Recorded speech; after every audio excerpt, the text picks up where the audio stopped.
going to show you how to do helical knitting when you're knitting multiple rounds with each color. I have 3 rounds of white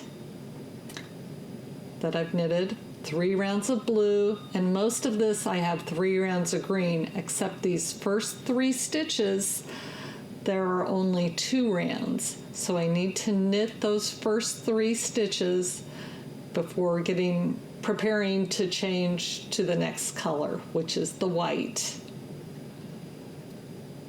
I'm using the magic loop here. This is a baby hat.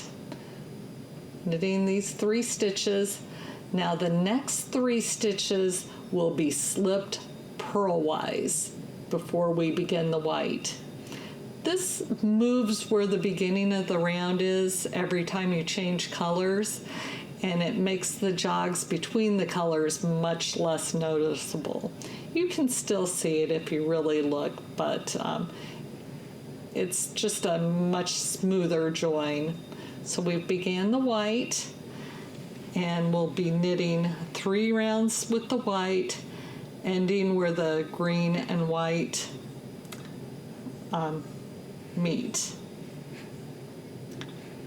I'm going to knit the next 3 rounds, and I'll turn the camera off for a bit while I do that.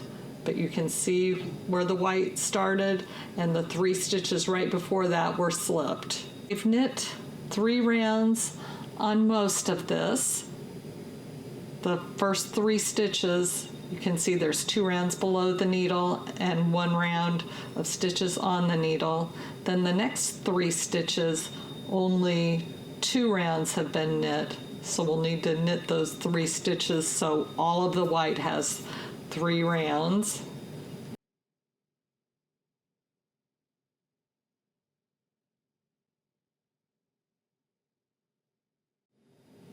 Now the next 3 stitches we will slip purlwise before joining the blue. And you can see I just pulled the yarn there at the join where the green and white joined. I haven't worked in any of the ends, so that makes the join a little more visible. We slip those 3 stitches purlwise, and then we'll join the blue.